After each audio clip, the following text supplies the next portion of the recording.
Sir Sankranti ಚರ್ಚೆ ಆಗಿತ್ತು sir, Congress ಪಾಳೆಯದಲ್ಲಿ ಸಂಕ್ರಾಂತಿಯ ಸಂಭ್ರಮ ಆಗ್ಬಹುದು ಅಂತ. ಅದಂಗೆ ಸ್ವಲ್ಪ ಮುಂದಕ್ಕೆ ಹೋಯ್ತು.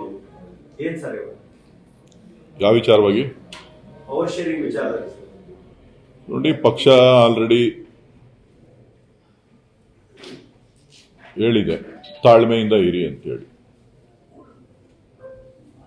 ಸೊ ಇವತ್ತು ರಾಹುಲ್ ಗಾಂಧಿ ಅವರು ಕೂಡ ಮೈಸೂರಿನಲ್ಲಿ ಭೇಟಿ ಮಾಡುವಂತ ಸಂದರ್ಭದಲ್ಲಿ ಸೂಕ್ತ ಸಮಯದಲ್ಲಿ ಸೂಕ್ತ ನಿರ್ಧಾರ ತಗೋತೀವಿ ಅಂತ ಹೇಳಿ ತಿಳಿಸಿದ್ದಾರೆ. ಸೊ ಹಾಗಾಗಿ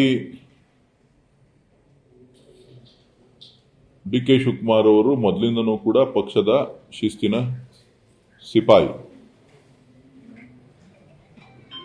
ಸೊ ಪಕ್ಷದ ಹಿತದೃಷ್ಟಿಯಿಂದ, ಶಾಸಕರ ಹಿತದೃಷ್ಟಿಯಿಂದ ಸೊ ಎಲ್ಲವನ್ನೂ ಕೂಡ ತಾಳ್ಮೆಯಿಂದ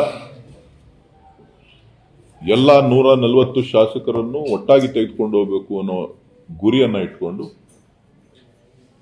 ಪಕ್ಷದ ಆದೇಶಕ್ಕೋಸ್ಕರ ಕಾಯ್ತಾ ಇದೆ.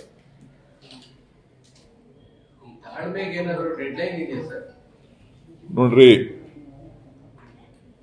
ಅಧಿಕಾರ ಯಾರಿಗೂ ಅಷ್ಟು ಸುಲಭವಾಗಿ ಬರಲ್ಲ. ನಾನು ಮೊದಲೇ ಹೇಳಿದ್ದೀನಿ, ನಮ್ಮ ಅಣ್ಣನ ಹಣೆಯಲ್ಲಿ ಬರೆದಿದ್ರೆ ಮುಖ್ಯಮಂತ್ರಿ ಆಗ್ತಾರೆ ಅಂತ ಹೇಳಿ. ಈಗಲೂ ಅದನ್ನೇ ಹೇಳ್ತೀನಿ. ಸೊ ಮುಖ್ಯಮಂತ್ರಿ ಹುದ್ದೆ ಬಹಳ ಸುಲಭವಾದದ್ದಲ್ಲ, ಅಷ್ಟು ಸುಲಭವಾಗಿ ಸಿಗುವಂಥದ್ದಲ್ಲ.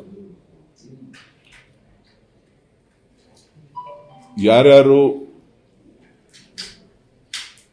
ಎಲ್ಲರೂ ಸೇರಿ ಇದಕ್ಕೆ ಭಾಗಿಯಾಗಬೇಕು. ನಮ್ಮ ಗುರಿ ಇರೋದು 2028ರ ಚುನಾವಣೆ. 2028ರ ಚುನಾವಣೆಯನ್ನ ಪಕ್ಷ ಒಗ್ಗಟ್ಟಾಗಿ ತೆಗೆದುಕೊಂಡು ಹೋಗಬೇಕಾಗ್ತದೆ. ಸೊ ಆ ಒಂದು ನಿಟ್ಟಿನಲ್ಲಿ